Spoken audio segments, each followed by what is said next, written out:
What the hell is going on in our woke civil service? Who cares if someone rolls their eyes in exasperation? What the hell is going on in our civil service, full stop, if the way that civil servants are communicating with each other is rolling their eyes and looking at their phones? I mean, is the government being run by people who are essentially acting to each other like stroppy teenagers? Yeah. But I'm all right with people, because, you see, I would be in defence of eye rolling. So me too, I couldn't care less. But do you know why? Because I want people to give me their genuine reaction, as long as it's not deeply offensive. But I want to know how people feel. And what they're being told here, civil servants are being taught, and of course this is an area of employment law, because people are taking cases against their bosses who roll their eyes at them. They're saying they're being encouraged to say nothing and nod their heads to promote transparency and inclusion. Don't show what you really think, just nod your head.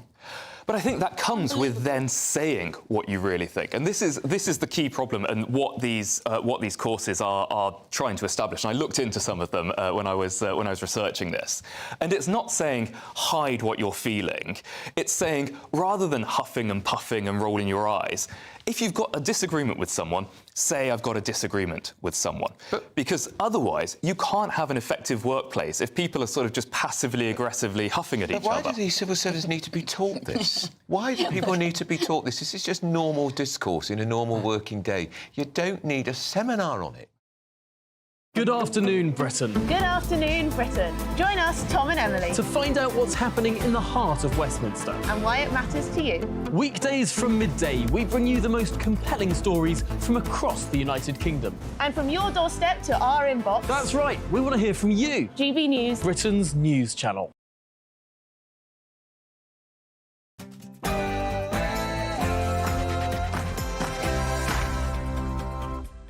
Hello there, it's 6 o'clock. I'm Michelle Dewberry. This is Dewbs & Co. Coming up tonight, the suspected chemical attacker in London is still on the run. Please tell me, how on earth can this be so? And despite a massive pressure campaign from pretty much everyone, quite frankly, Rishi Sunak has today refused to apologise for the comments that he made during PMQs yesterday. Is that the right move from Rishi? Or not? And Labour's $28 billion a year on green investment. Will it happen? Won't it happen? Well, now it seems apparently that no, it won't. But it's Rishi's fault that it won't. Of course it is.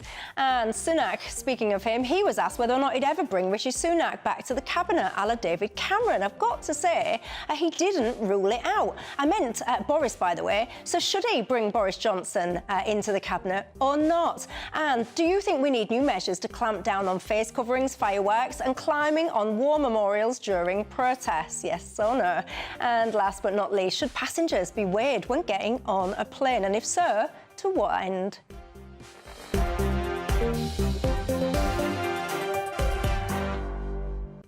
I'll have all of that to come and more, but before we get stuck in, let's cross live to Polly Middlehurst for tonight's latest news headlines.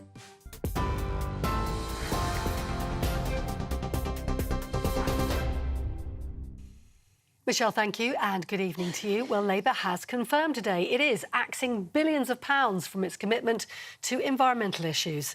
Sir Keir Starmer said this afternoon the pledge, one of the party's flagship policies, will be scaled back to almost £24 billion instead of the original £28 billion. He says the savings have been made by cutting back on an ambitious warm homes plan to insulate millions of houses over the next decade. He went on, though, to blame the Tories for a very broken economy, adding he didn't want to have a row about the size of a chequebook. The reason for that is because since we announced the 28 billion, the Tories have done terrible damage to our economy, not just the Liz Truss budget, but also now the government briefing that it's going to max out on the government credit card. Reckless, but I have to anticipate the circumstances as they are now, not as I'd wish them to be. Sir Keir Starmer. Well, the Chief Secretary to the Treasury, Laura Trott, says today's announcement confirms that Labour doesn't have a plan for Britain. For months, Labour have been saying that their 2030 energy policies are going to cost £28 billion. And all that's happened today is that they confirmed that they don't have a plan to pay for that. Not having a plan inevitably means imposing higher taxes on working people, and that is why Labour would take Britain back to square one. Now, in other news today, armed police have searched 2 addresses in Newcastle in their hunt for a chemical attacker, Abdul Azidi. It's understood the search warrants included his place of work, but no arrests were made. Azidi is believed to be suffering from severe facial injuries, which could be life-threatening if left untreated. The last recorded sighting of the suspect was near Vauxhall Bridge in London just after 11 o'clock last week. Anyone with any information should come forward and speak to police. Now, protesters who cover their faces to avoid arrest could face tough penalties under new laws unveiled today. Demonstrators would also be blocked from climbing war memorials or letting off flares.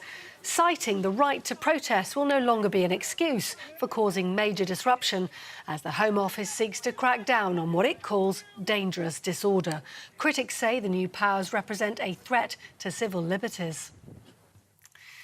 The Prime Minister says it's sad and wrong to link a comment he made about transgender people in the Commons yesterday with the murdered trans teenager Brianna Ghey. Rishi Sunak is facing calls to apologise for making what Brianna's father described as a dehumanising remark concerning the correct definition of a woman. It's understood the family's been invited to meet the Prime Minister, and he told reporters today he was making a very clear point. Like everyone, I was completely shocked by Brianna's case. To have your child taken from you in such awful circumstances is almost impossible to come to terms with. To use that tragedy to detract from the very separate and clear point I was making about Keir Starmer's proven track record of multiple U-turns on major policies because he doesn't have a plan, I think is both sad and wrong, and it demonstrates the worst of politics. Now, the minimum unit price for alcohol in Scotland is said to be raised from 50 pence to 65 pence. That means shops in Scotland won't be able to sell a bottle of wine for less than £6.09. The price hike will be subject to parliamentary approval and won't take place until the end of September. Deputy First Minister Shona Robinson says it shows Scotland remains world-leading in improving public health. NatWest Bank has appointed a former UBS executive to lead its high net worth banking arm, Coutts. Emma Crystal will take the top job, reporting directly to NatWest's interim chief executive, Paul Thwaite. It's understood she'll also join the board. It comes more than 6 months after the resignation of Peter Flavel in the wake of Nigel Farage's Coutts debanking scandal. And snow is blanketing parts of the country today as a new cold spell settles in. Dozens of schools were closed today, and forecasters warn that up to 25 centimetres of snow could fall in some elevated areas. Amber warnings for snow are in place in parts of northern England and northern Wales. Yellow warnings across the rest of the UK as well. The Met Office is saying the worst of the weather is expected later today, and snowy conditions will then move further north tomorrow. For the very latest stories, do sign up for GB News Alerts by scanning the QR code on your screen or go to gbnews.com/alerts.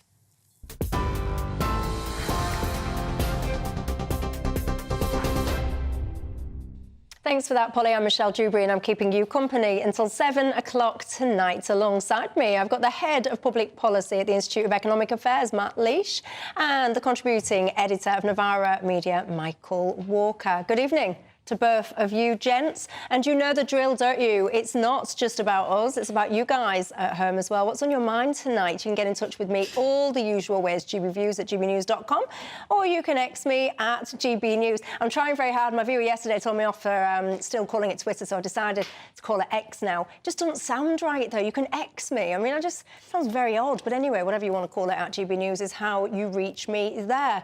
I do want to talk about the fact, you just heard it there in the bulletins, the fact that this suspected chemical attacker, Abdul Azidi, is still out there. He's still, Lord only knows where. Yesterday, there was conversations from the Met Police that perhaps he might have ended up in the River Thames. What that tells me is, quite frankly, they have absolutely no idea where on earth he is. We've just been hearing that one of the last sightings was Vauxhall Bridge. Now, if you're not familiar with Vauxhall Bridge in London, long story short, almost at the end of it, like pretty much literally not far off the side, you've got MI6. And I mean, if we can't track this fella, when you're literally meandering past one of the highest security establishments in this country, then what hope have we got? Yeah, it's pretty shocking from the Met. I think there was a comment yesterday along the lines of he could be north, south, east or west, which doesn't exactly narrow down the search field. I mean, the whole argument around basically turning the streets of London into a mini kind of surveillance state was to be able to tackle precisely this kind of situation. So I'm genuinely quite shocked that it hasn't been found yet, especially considering the massive injury to his face. It just raises so many questions. It is. And people say, oh, Michelle, don't bash the police and the police have a hard enough job. And I agree with that because I do try my absolute best, actually, to give praise where it is due to the police. But on this one, they took such a long time to even release an image or a description of this fella that I kind of think, well, if you'd have done that perhaps sooner, you might not be in this position now where you're offering taxpayers' money as rewards to try and track him down. Yeah, it's possible. I mean, I suppose you say, how is he still out there? I mean, he might be dead, right? That would be one reason why I wouldn't mind if he was, quite frankly. But, yeah, I mean, with this many CCTV cameras in the capital city, you would have thought that they would have found him by now. But at the same time, if you're thinking on a historical perspective, the expectation we have that anyone who commits a crime will instantly be found is, we are potentially being a bit unfair on the cops there. It's not usual. But he's not even disguising himself. Right, when people talk about a north-south divide, right, and people say, well, what do we mean? You can tell that this is in London because there is this guy meandering around literally with half of his face hanging off. And in supermarkets, etc., nobody even does a double take. If that was a Tesco up north, I'm absolutely sure that people would be looking at him, trying to engage, find out what's going on. On the screen, by the way, you've got the pizza place. Apparently he used to work there or something. That's what I think there's been a warrant out and a search of that place. But anyway, I interrupted. Sorry, Michael. I mean, the other thing was that everyone was told not to approach him, right? So I suppose, did that mean that when the police got a tip-off, it was always just that little bit too late or something? I don't know. Well, yeah, but, I mean, I remember this when it happened. I remember very well. It was about 7:30 or so on the night, wasn't it? And I'm sure the descriptive information didn't come out until about 1:30, 2 o'clock the next day. And they were saying, has anyone got a Ring doorbell, if you've seen anything? Well, what if I don't know what I'm looking for other than a vague description of a man? Well, what is it you think I'm going to look for, especially at the end of Clapham Common, which, if you're not familiar with Clapham Common, it's basically like a massive green park, and it's absolutely packed full of runners. Anyway, I think the police have got serious questions to answer, and, of course, I do need to point out a note to the victims. The mum, the lady there, she still is not in a fit position even to talk to the police properly. She's under sedation, and that we know, of course, now that she has got life-changing injuries. My heart and everyone else's heart, of course, goes out to the mum and those 2 little girls affected. And wherever this fella is, if anyone's harbouring him, do you think anyone's harbouring him? I have absolutely no idea whatsoever. But, yeah, I mean, it would be criminal to harbour him. I mean, if you had been sort of hiding this guy from the cops, then you would also be now a suspect. Well, if you are harbouring him and you happen to be watching me on GBNews, I want to tell you that you are pretty damn disgraceful. Anyone that could even have a nanosecond's thought about sheltering someone that apparently has it in them to do an act like that, or several acts like that, quite frankly, you're lower than low. And I can't tell you what I actually think of you. I get kicked off television, you never see my face again. So how about I move on to a different story? You'll be familiar, I'm sure, by the fact that Rishi Sunak, did you see all of this going on in PMQs yesterday? If you did not, how lucky are you? Because I've got a little clip to remind you of exactly what went on, and then we're going to discuss it. Mr. Speaker, this week the unwavering bravery of Brianna Jay's mother, Esther, has touched us all. As a father, I can't even imagine the pain that she's going through, and I'm glad that she's with us in the gallery here today. Defining a woman, although in fairness that was only 99% of a U-turn. The list goes on, but the theme is the same, Mr. Speaker. It's empty words, broken promises, and absolutely no plan. Of all the weeks to say that, when Brianna's mother is in this chamber, shame.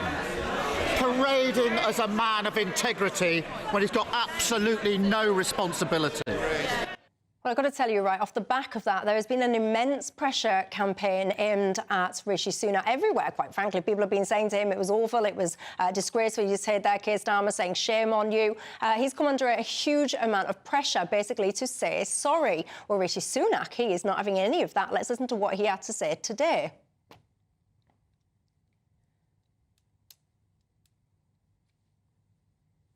That is not Rishi Sunak, that is Brianna Ghey's father. He was basically calling on Rishi Sunak to apologise. That's what pops up on your screen there. Rishi Sunak responded. Let's listen. Like everyone, I was completely shocked by Brianna's case. To have your child taken from you in such awful circumstances is almost impossible to come to terms with. To use that tragedy to detract from the very separate and clear point I was making about Keir Starmer's proven track record of multiple U-turns on major policies because he doesn't have a plan, I think is both sad and wrong, and it demonstrates the worst of politics. The worst of politics. Well, there you go. As I said, huge pressure campaign. Brianna Ghey's dad there saying it was about dehumanising language and all the rest of it. Where are you on it, Matthew? Look, I don't think there's a justification for Rishi to apologise. It's quite a standard attack line that he's used across a whole bunch of different question times. It obviously had nothing whatsoever to do with Brianna. And apologising now would be effectively saying that he doesn't stand by the underlying point, which is whether or not Keir has this tendency to do U-turns on this question of the way he talks about trans people. Now, undoubtedly, from a political perspective, it wasn't the wisest comment to make at the wisest time and shows some level of poor judgment on the Prime Minister's part. But I think this also just speaks to this broader point that the Prime Minister gets caught in these messes because he lacks any kind of, like, broader purpose or reason and able to focus and direct the agenda day to day. So he ends up falling foul of these kind of rhetorical back and forth with the opposition leader rather than actually having something that he's doing and he can talk about that's kind of positive or meaningful or any kind of policy issue to focus on. Really? Do you think that at home? Do you think that actually Rishi is tripping up left, right and centre because actually he's got nothing robust or successful or positive to point to? Is that fair feedback? You tell me. Michael, where are you on it? Well, I think where I disagree with you, Matthew, is that this did have something to do with Brianna, right? Whenever a politician or a journalist sort of stands up and tries to make trans people the butt of a joke, that is about every trans person in the country. And Brianna Ghey, I mean, tragically killed now, was a trans person. So if you are constantly trying to politicise this issue and say, you can't define a woman, then every trans person in this country sees that as essentially an attack on them, which it is. And I suppose I was interested to discuss this topic with you because we discuss this topic often in relation to, say, a trans person who's maybe gone to prison or committed a crime, who's very unsympathetic. And I mean, in this context where we're talking about Brianna Ghey, and I think everyone will agree, a very sympathetic person who had a tragic fate.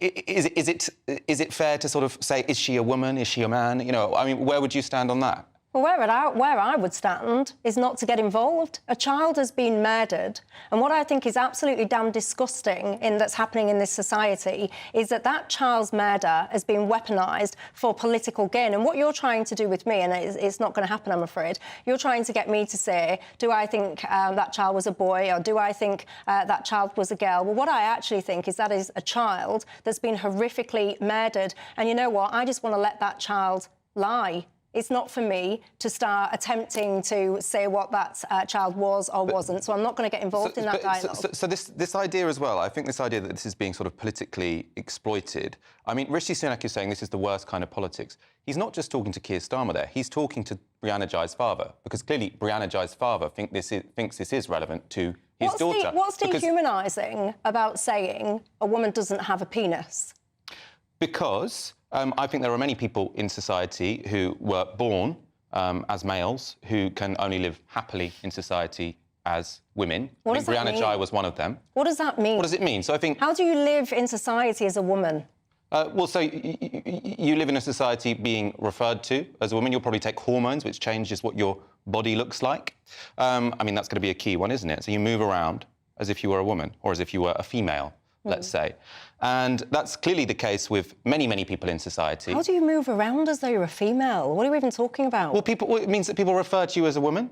People treat you as a woman. I mean, I think when I walk around, people treat me as a man, and I think there is a difference to how people treat me as a man and how people treat me as a woman. How do people treat me as a man? Well, they refer to me as he. which I think is a key one.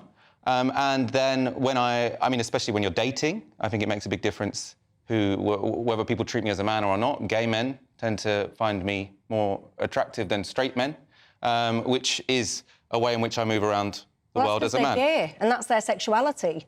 Yeah, but what I'm doing is I'm explaining to you how it makes a difference to me that I'm moving around the world as a man. If everyone suddenly started referring to me as a woman, I'd probably notice, right? Might make me feel a little bit uncomfortable. And I think there are some people who are born trans where, for them, me walking around and everyone referring to me as a woman would be a bit like them walking around and everyone referring to them as a man. You see what I mean? Yeah, and I mean, you can walk around with whatever pronouns you want. That's none of my business, quite frankly, as everyone can. But that doesn't change the fact that you can't change your biological sex. So if you are a man and want to suddenly become a biological female, it ain't happening. Well, doesn't matter how many wigs you put on, dresses or lipstick. You can't change your chromosomal sex, but that's why I think there's a difference between woman and female, right? And I suppose we can talk about this concretely as well. And, I don't want to make this about a particular child who was murdered, but let's say there are many children around the country who are like Brianna Ghey, who feel very deeply that they are a woman even though they were born as a male. Well, they won't feel like they're a woman if they're a child. They're not a woman if they're a child. Or a girl, right? And then many of them will grow up to believe or to feel deeply that they are a woman. And they will look like women, they'll have hormones, their bodies will change, their voices will change. Well, I hope not. I hope we're not pumping these children full of... And I mean, actually, I might need to take a break in a second. I'll come back to this because there is something happened in society, and I can't quite put my finger on what it is. But there is this notion now that a man can become a woman biologically and vice versa. And if you don't adhere to that, and if you don't wholeheartedly believe that, then you are abused, you're called every name under the sun, you have pressure campaigns like what, for example, Rishi just experienced there when he pointed out a simple fact that women don't have penises. And I think it's absolutely absurd. So let's explore it in a second, because I know you want to come back on me and I shall let you. Let's come back in 2 minutes. Give me your thoughts on this, particularly whether or not you think that Rishi Sunak was right or not to say that he won't apologise. You tell me. I'm Christopher Hope. And I'm Gloria Di Piero, bringing you PMQ's Live here on GB News. Every Wednesday, we'll bring you live coverage of Prime Minister's questions when Rishi Sunak and Sir Keir Starmer go head-to-head in the House of Commons. We'll be asking our viewers and listeners to submit the questions that they would like to put to the Prime Minister, and we'll put that to our panel of top politicians in our Westminster studio. That's PMQ's Live here on GB News, Britain's election channel. Farage, Monday to Thursday from 7 p.m. Lots of people have different ideas, but principally a conservative approach to getting growth is to reduce taxes so that people, ordinary people and businesses can spend more of their own money to invest and grow the economy. So the theory is that you cut taxes and that then pumps more money into the economy. Exactly right. And then people, it's not government that are creating wealth. It's individuals, businessmen, companies that create wealth. It's the private sector that creates wealth, that the public sector then taxes and spends. I get the theory, but one of the criticisms of you, and I think one of the criticisms actually of all political parties, is they appear to be incapable of cutting government spending. That's the key. I mean, and I think when I look back, is that we should have had a credible plan to reduce the increase in spending. Now, that's often a difficult concept to explain. But it's in line with inflation, etc. That's all right. So when you're slowing the increase, it means, 1 year you spend £100 and the next year you spend maybe £101 as opposed to going up to £110. So the actual level isn't going down, but you're slowing the increase. And that's very much what I tried to do. And actually, looking back, the one thing I wish I'd done, was to present a credible spending plan at the same time as the tax cuts that we announced. You had a go, it didn't work out for whatever reason, and that analysis will go on for some years to come. We have Jeremy Hunt there as Chancellor now, hinting quite strongly now there won't be any tax cuts, but the truth of it is, under 14 years of Conservatives, for a variety of reasons, the tax burden has risen to the highest since the Attlee government way back in 80 years, 1951, whatever it is. 2024, a battleground year. The year the nation decides. As the parties gear up their campaigns for the next general election. Who will be left standing when the British people make one of the biggest decisions of their lives? Who will rise? And who will fall? Let's find out together. For every moment, the highs, the lows, the twists and turns. We'll be with you for every step of this journey. In 2024, GB News is Britain's election channel. Hi, Rishi Sunak here. Join me for a special GB News People's Forum Live on Monday the 12th of February. I want to hear about the issues that matter to you. For your chance to be part of the audience and to put your questions to me, scan the QR code on screen or go to gbnews.com. See you there.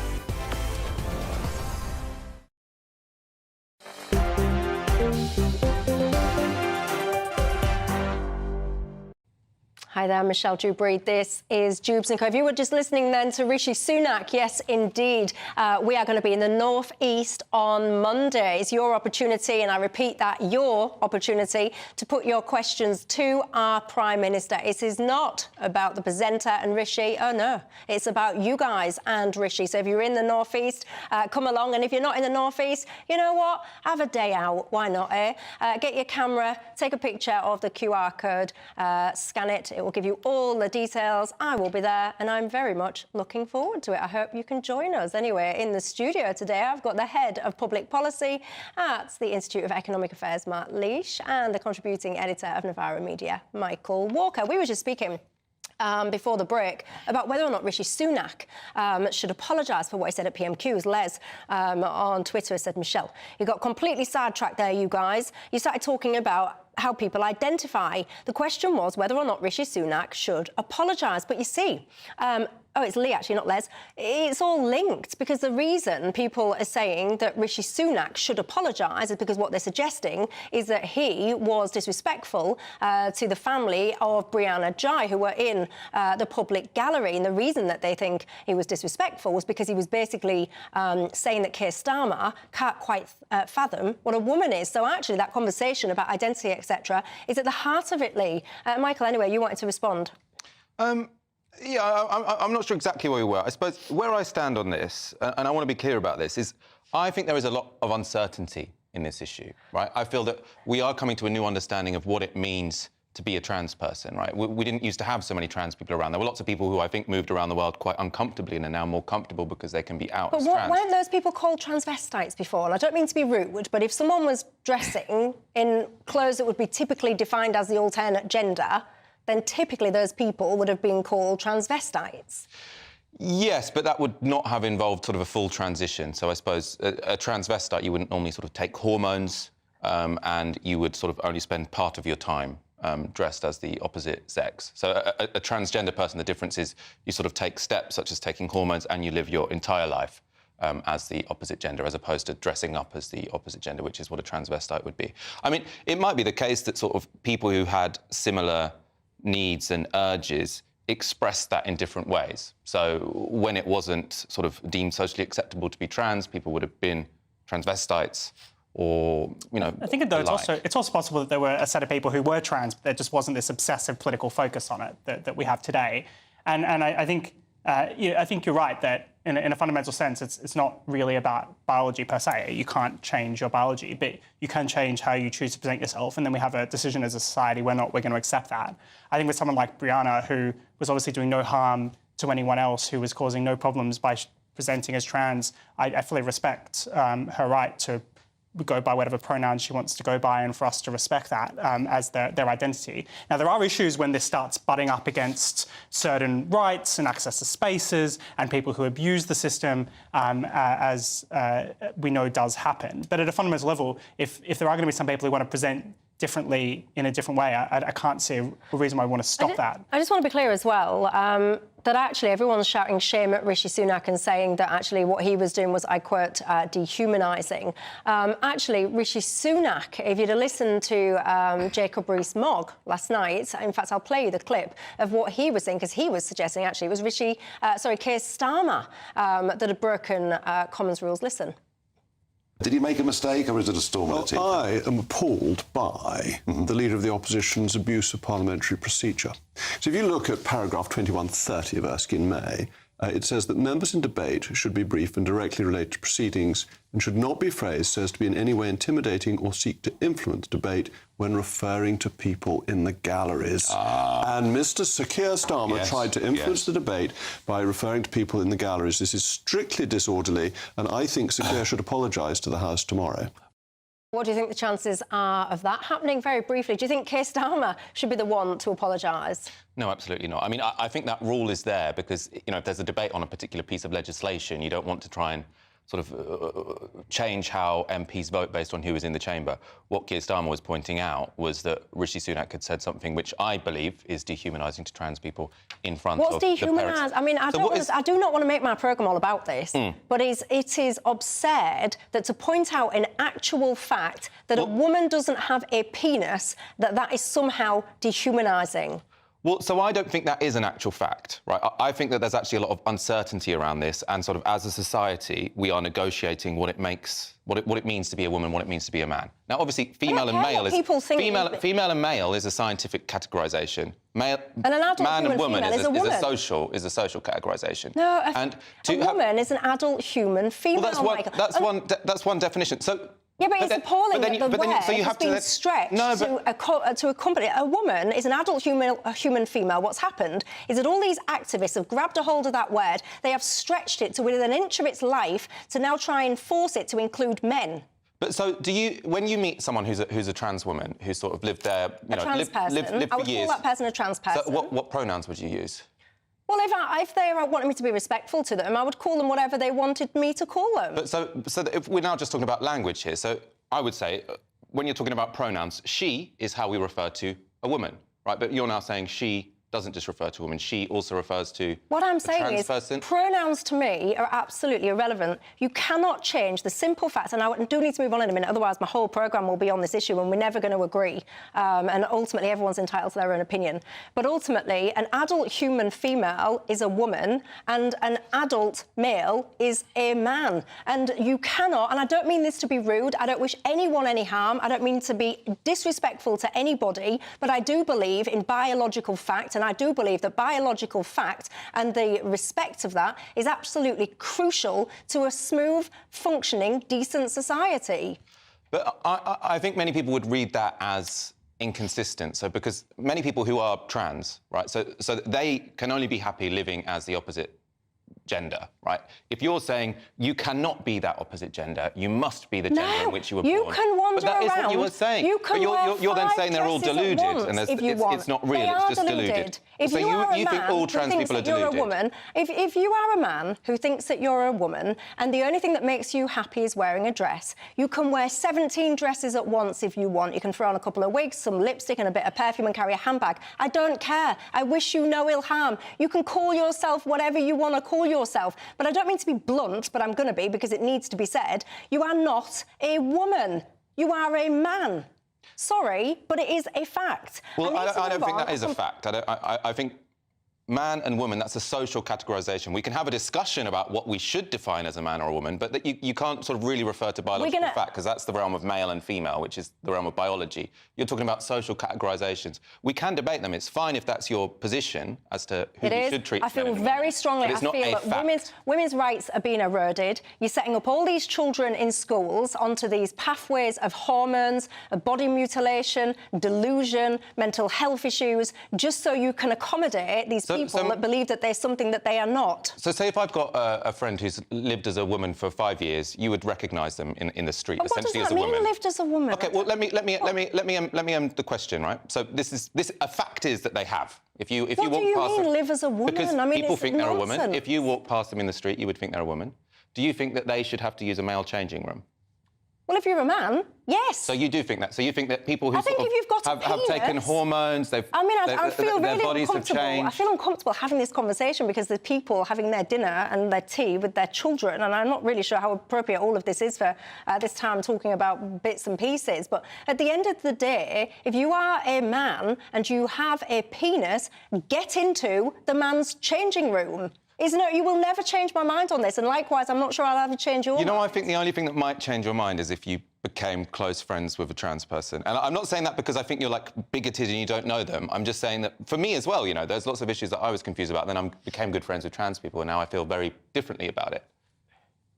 I mean, it doesn't seem... No. We're never going to agree. Let's respectfully disagree. Okay. But I'm conscious that I do not want my entire programme to be caught up on this matter. So let's talk about something else. I'll stick with politics, though, if you don't mind, because Rishi Sunak, he was asked today whether or not he would potentially bring back Boris Johnson into the cabinet, so a la what's happened with David Cameron. And I've got to say, he didn't necessarily straightly rule that out. What would you make to that? I think he probably should have just ruled it out. It does seem like a bit of an absurdity on the face of it.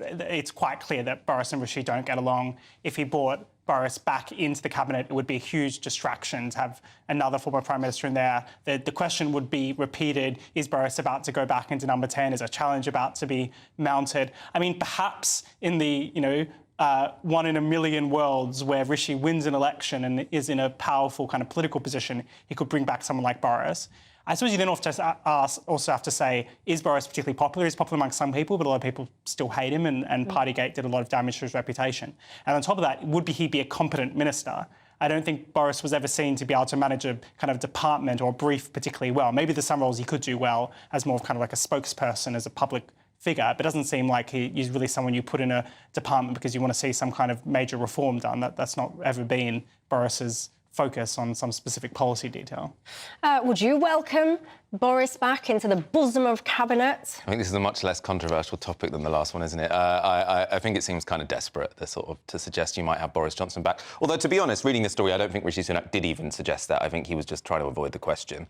It seems maybe a bit of a non-story from the Telegraph, who were trying to fill some column inches. But... What I find quite interesting, though, about politicians is they have an absolute special knack of avoiding questions. So when you see a politician ask a direct question, more often than not, they just go all around the houses and you're sitting there going, what's that got to do with the issue in hand? And what I find interesting about Rishi Sunak is on some controversial issues, he doesn't do that. Like, he took that bet the other day with, I think it was Piers Morgan, I think it was £1,000 or whatever, I'll get someone, you know, asylum seekers on the plane to Rwanda. And I sit there and I think, why wouldn't you have just said to Piers Morgan, you know what, I'm not going to give you that soundbite. It's not going to happen. I'm passionate and committed to my, my strategy, and I'm going to do everything that I can to make it possible. Speak to me in a year to see how I've got on. I mean, you've got to remember, I think, you know, Rishi Sunak's career, which was that he kept getting vastly over-promoted. You know, he only became Chancellor because Sajid Javid got sacked because Dominic Cummings couldn't pick his advisor. And Rishi Sunak got put in that position because Dominic Cummings thought he would be sort of more pliable to his demands. And Rishi Sunak has suddenly found himself Prime Minister without much experience of being a politician and without the nous that one needs. I mean, he also does just seem socially quite strange. You know, even in that sort of interview we watched before where he was talking about, you know, the tragic death of Brianna Ghey, he wasn't really managing to perform sincerity. He almost looked like he was sort of cracking a smile. Like, he's a strange person. This is not, I don't think he's the manifestation of evil, right? I mean, maybe he's just quite an awkward person, but he doesn't seem to me someone who's particularly adept at coming across as sort of human and a good guy. Do you like him? Rishi Sunak, I'll throw it open to you. I can almost hear you shouting at the screens, because I know that there's a great many of you out there who actually think that Boris Johnson shouldn't have been given the old heave-her Doreen. Says if Boris was to come back, it would be very interesting. She reckons he would stand a crack at becoming the next Tory leader. Well, what do you make to that one? John says, why on earth would he come back? Rob says, Boris Johnson is the only person who can now save the Tory party. And Wayne says, look, stop beating around the bush. Boris would never take the pay cut. Where do you stand on it all? Get in touch. gbviews@gbnews.com is how you reach me after the break. I want to talk to you about protesters. Do you think we need even tougher rules to clamp down on people who wear masks, who climb war memorials, etc.? Or do you think the rules we have are already enough? Tell me.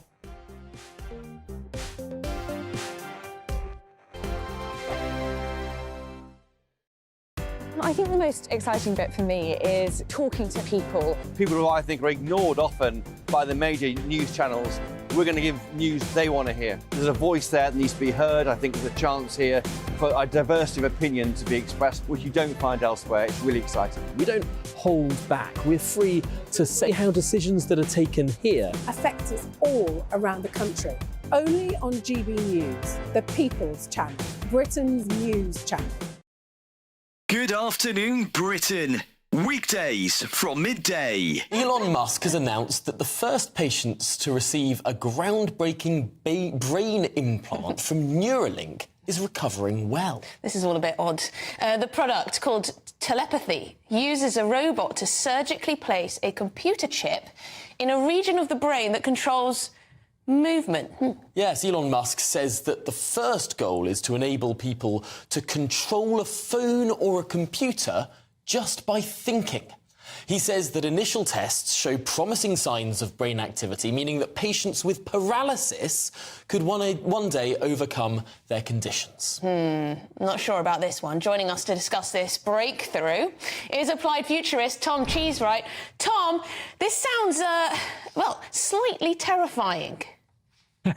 I certainly think a lot of people will be thinking this is something out of a sci-fi horror rather than reality. But this is a technology that's been a long time coming. We've been developing direct brain-computer interfaces for a long time, mostly for the sort of therapeutic reasons that are the initial goal, at least, of Elon Musk's Neuralink, to allow people who are perhaps quadriplegic to have direct control via their brains of initially a smartphone and maybe ultimately artificial limbs or a wheelchair.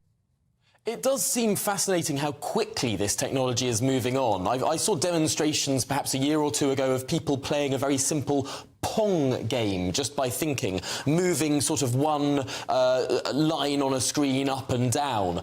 This seems like potentially there has been a breakthrough that means far more complex things can be controlled just by thinking. Well, there's lots of different aspects to this technology. The initial attempts to interface with the brain used actually quite thick prongs almost that went into the brain, and they were quite solid, and so if the brain moved, they could potentially cause damage. I'm Christopher Hope. And I'm Gloria DiPiero, bringing you PMQ's live here on GB News. Every Wednesday, we'll bring you live coverage of Prime Minister's questions when Rishi Sunak and Sir Keir Starmer go head-to-head in the House of Commons. We'll be asking our viewers and listeners to submit the questions that they would like to put to the Prime Minister, and we'll put that to our panel of top politicians in our Westminster studio. That's PMQ's live here on GB News, Britain's election channel.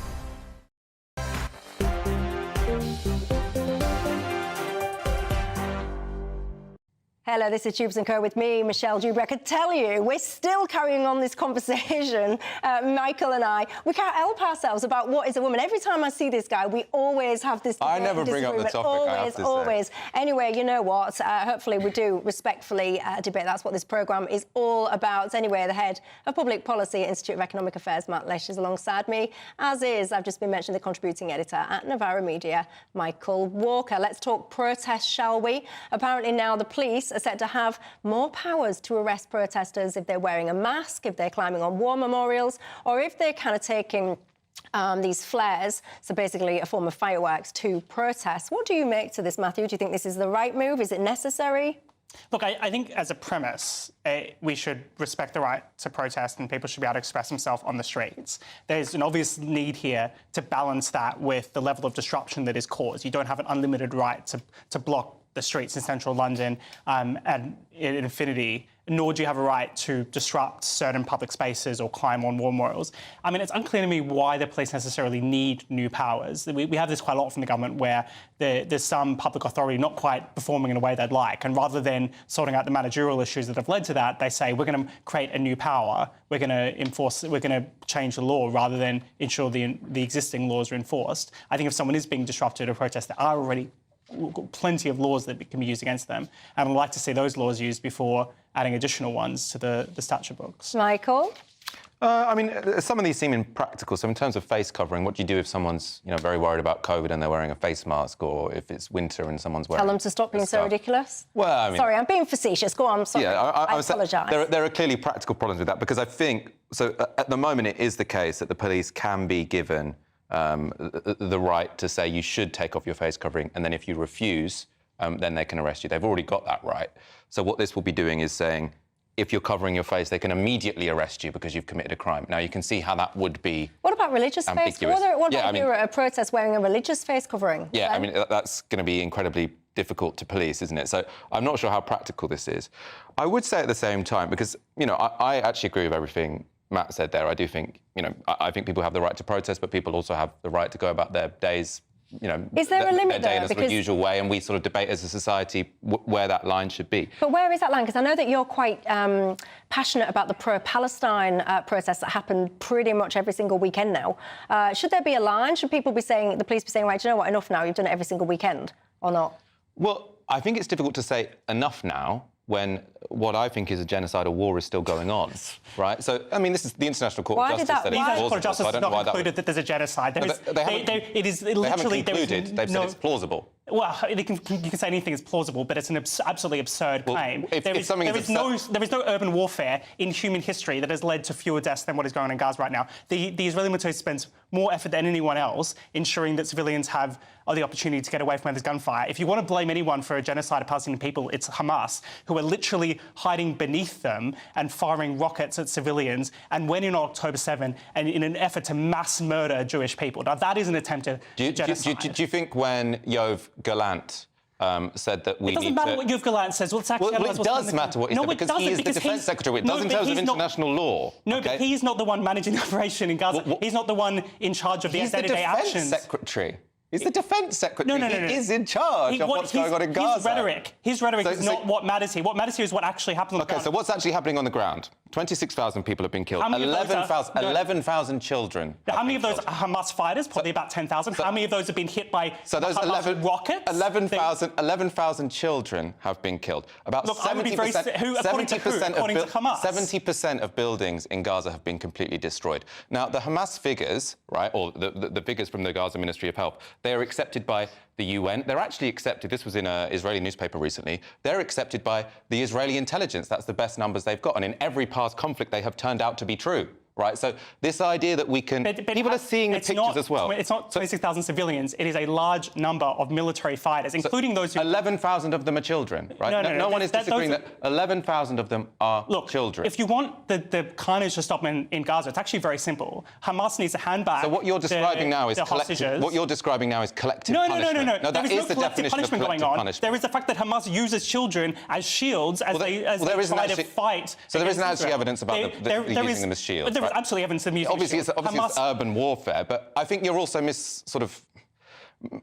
misaligning or misrepresenting what is the stated ambition of these Israeli politicians. Because Netanyahu isn't standing up there and saying, I want to get rid of these terrorists so we can have a two-state solution. Netanyahu is saying, we want to completely destroy Hamas so the whole place can be Israel. That is his stated policy. That is his stated policy. He stood up at the United Nations and held up a picture of the whole of Israel and Palestine and said this will all be Israel. The intent is quite clear here, which is to remove the threat against Israel. So you had an advisor to the Defence Secretary who said, what would be a good idea is if we allow diseases to spread, because that will hasten the process whereby everyone leaves Gaza. You've got the Interior Minister and the Economy Minister, so two very high positions in the government, who are both speaking at conventions where they talk about resettling Gaza. Now, that is absolutely against international law. I don't agree with any of that. I think that is extremely So do you think they should be fired from the Cabinet? I do. I'm not an advocate for the Israeli government. Why don't you think they have been fired from the Cabinet? Because it's a democratic polity that requires a broad coalition to form government. What if the polity of Israel, what if the Israeli people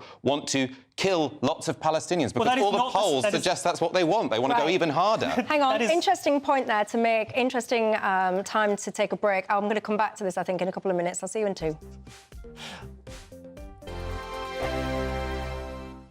In the GB Newsroom, we bring you the news as it happens. With our team of dedicated journalists across the UK, we're ready to give you accurate reporting every day. When the news breaks, we'll be there with bulletins on GB News, the People's Channel, Britain's news channel. Have a great Saturday night with me, Leo Curse, on the Saturday Night Showdown. It's a crazy world out there, so come and make fun of it with me, my panel of comedians, and a couple of people who actually know what they're talking about. This Saturday Night Showdown is your front row ticket to the clown show every Saturday, only on GB News, the People's Channel, Britain's news channel. GB News Breakfast. Every day from 6 a.m. Lots of people very concerned about what's happening in the Middle East. Iran obviously denying it, but the next move from the United States, our key allies, will be absolutely key. Absolutely right. And I think there's a lot of talk about where this could go, whether the situation could be escalated. But I think the chatter is heading in the right direction, which is about de-escalation. So if there are going to be targeted sanctions against Iran, that's already happened through expelling certain diplomats and other measures there. But you can do that without arm-to-arm combat at this stage. But I think the US will be weighing up all of its options. Anthony Blinken obviously gave a press conference in the United States yesterday to say that, there will be a response from the US, but it'll be at their time and it'll be in the way in which they think is the most appropriate. So all eyes are now on the United States as to when it makes that move. Yeah, and it's fascinating, isn't it, how domestic politics plays so much into international politics. The States, they've got a presidential election this year. We've got a budget coming up. So all the noise, both sides. You've got Donald Trump saying, go a bit more hawkish, I suppose you could say, than President Biden. And here we've got all the generals. We've got the Secretary of State for Defence coming out saying we need conscription, we need more cash. But a lot of that is part of the sort of national narratives rather than actually looking at what's happening in Iran, isn't it? It is. I mean, it plays into, the very uncertain times that we're living. And you're absolutely right. There'll be supporters of Donald Trump who are clearly adversaries of Joe Biden to say we must act now. It's a demonstration of showing your strength. Opponents of Biden will say that the US looks weak if it doesn't take action now against Iran, who are clearly, as we know, funding these at arm's length organisations like Hezbollah in Tehran, like the Houthis who are carrying out the attacks in the Red Sea. So Iran is responsible. Every Sunday from 11, join Michael Portillo. There will be topical discussion, looking at the week before and the week to come. So kick back and relax at 11 a.m. on Sundays on GB News with me, Michael Portillo. GB News, the People's Channel, Britain's news channel.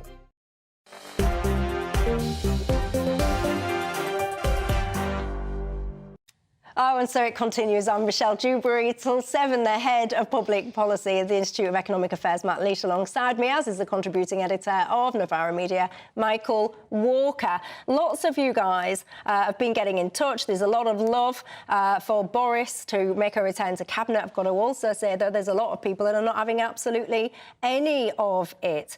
The Rishi Sunak debate, again, you've got different opinions on whether or not he should apologise. The Starmer U-turn was people suggesting whether or not Labour are still going to commit to this $28 billion a year on green policies. By now, it seems apparent that that is not going to happen. Apparently, that's Rishi Sunak's fault for putting the country into such a mess, and therefore we have less money to spend. Natalia, we're talking about protests and whether or not we need additional protest powers. So if you're going to cover your face, if you're going to climb war memorials, or if you're going to have these flares, should you be clamped down harder? Natalia says that the protests in the country, in the UK, have got out of control and that something needs to be done. That then sparked a conversation between us two about these two, whether or not the pro-Palestine protests should be clamped down on a little bit over the weekends. They're taking place now, aren't they, every single weekend? Now, which of you wants to pick up? Because we were having quite a heated debate then. I said we'd return to it, and so we shall. I don't know who had the final word. Was it? Do you want to pick back up? Well, yeah, I mean, going back to these protests, so I think there is this a right to protest. I don't begrudge their right to protest, though I think we should be very careful about where this is getting to. There have been obviously cases where protesters have been arrested over their comments and remarks and kind of extreme levels of anti-Semitism. But it kind of brings us back to this point about what are the protesters protesting about? And it's this rhetoric around from the river to the sea. Now, if you want to talk about genocide, that is a genocidal call, saying that there should be Palestine from a river to the sea. Benjamin Netanyahu said that about 2 weeks ago. No, saying you want a Palestinian state from the river to the sea. So what about if you say you want an Israeli state what if you say you want an Israeli state from the river to the sea? Well, I don't think there should be an Israeli state from the river to the sea. What the Prime Minister of Israel wants. No. So why are we supporting his war? This is not about supporting Bibi's war. This is about whether or not Israel should have a right to exist and whether Don't talk over each other. Okay. No one can hear either of your points. Carry on. And whether or not Hamas should continue existing. So I actually want to know this from you, Michael. One, do you think Hamas should continue existing in Gaza? Do you think they should be the governing authority in Gaza? I don't get to choose who's going to be the governing authority in Gaza. You get to govern it. You don't want Bibi to control Israel. In an ideal world, no. Okay, and do you think the hostages should be released? Yes. Okay, so you want both of those things to happen. How do we get there? Well, so there's a difference between saying in an ideal world. So I don't think completely destroying Hamas is a realistic aim for a war. And I think if you set the destruction of Hamas as your aim for a war, what you will end up doing is destroying the entirety of Gaza, which is what they are well on the way to doing, right? They've killed 26,000 people, they've destroyed 70% of the buildings. So it's not a question of whether or not I want Hamas to be in control of Gaza. The question is, what are the aims of this war and what is this war doing? Also, you mentioned the hostages there. Of course, everyone wants the hostages to be released. Now, I think everyone recognises, including the parents of the hostages in Israel at the moment, that the only way you are going to have hostages be released is some kind of deal with Hamas. Right? So the idea that retrieving the hostages and having a ceasefire are sort of two things in opposition. The only way you can retrieve the hostages is by having a ceasefire, is by coming to a deal with Hamas. But you need, if you're going to come to a deal with Hamas, which you might want as an end goal, I don't think that's necessarily the way this war will end. But in the short term, there will be deals with Hamas. It needs to come from a position of strength. Well, I mean, Israel has already. So if Israel doesn't have any strength, I just want to go back to this point about Hamas. We didn't say this about Islamic State. We didn't say, oh, Islamic State's going to be there forever. It was terrible and awful, and war is awful, and very bad things happen during war, but we said Islamic State is a threat to the world, is a threat to our safety, and therefore it needs to be removed. Now, after what happened, there was a ceasefire on October 6. Unfortunately, Hamas broke that ceasefire through a mass murder and rape campaign, and therefore it's no longer viable for Hamas to continue governing in Gaza. And I'd like to see a two-state solution, but a two-state solution can't involve Hamas. Hamas's stated intent is to destroy Israel. They're not a two-state solution party. Okay. They're a genocidal party. They want to destroy Israel. So the reason, I mean, the Islamic State Hamas comparison, I think, is interesting, and it's also incredibly wrong, incorrect. So ISIS were basically an international jihadist movement, right? They didn't have deep roots where they were, so you actually could bomb them out of existence because they weren't really speaking to an underlying injustice. They didn't have widespread support among the people. They'd only been in control for sort of 6 months when we started bombing them. When you're talking about Hamas, they are a bottom-up movement, which is very popular in Gaza because Gazans have been under illegal occupation for 56 years. 56 years. So Gaza hasn't been occupied since 2005. I mean, it has. According to international law and according to the UN, it has. They pulled out settlers, but they still control the borders. Hamas is not that popular in Gaza. Hamas won a single election and then threw anyone from the Palestinian Authority off building tops and hasn't had an election since. They're not a democratically chosen authority that must be there forever. There you go. Look, you know, you probably get this sense as well. We could carry on this conversation, this debate for a very long time, but unfortunately that is all I've got time for. Very different opinions. Some you will like, some you will dislike. You've got your own minds at home, so I shall leave it with you to decide what and who you agree with. But for now, Michael Walker, thank you for your time. Matthew Lesh, thank you for your time. And you know, don't you, you are very important to me, so thank you very much for spending your last hour with me. I very much appreciate it. Have a fantastic night. Don't go anywhere, but Nigel Farage is up next in the night. A brighter outlook with Box Solar, sponsors of weather on GB News. Hello again, it's Aidan McGibbon here from the Met Office with the GB News forecast. Hill snow continues in the north during the next 24 hours. Spells of rain at lower levels and further south across the country as milder Atlantic air starts to take over. That's been pushing up against cold Arctic air in the north, and in between we've had a spell of rain, sleet and hill snow. Some significant snow continues to build up from the Peak District into the southern uplands and also for the tops of the hills in Northern Ireland. Could cause some disruption overnight in places, but elsewhere, well, really at lower levels it's rain, and certainly in the south, a very mild night to come, 10 Celsius with heavy showers for parts of Wales, the south and southwest. Those continue during Friday, further bouts of rain or showers moving through parts of England and Wales, some brighter interludes at times, but a gusty wind. Meanwhile, the rain, sleet and hill snow pushes north, increasingly affecting eastern Scotland, where significant snow will build up during the second half of Friday and into the start of the weekend. 20 centimetres over the Grampians, for example, but rain generally at lower levels as we begin the weekend for the north and east of Scotland. Elsewhere, brighter spells for many on Saturday morning. Certainly some sunshine for the north, central and eastern part of England, but further showers come through from the west later on. And it's going to be much milder across most of the UK through the weekend, except for the far north of Scotland. Looks like things are heating up. Boxed boilers, sponsors of weather on GB News.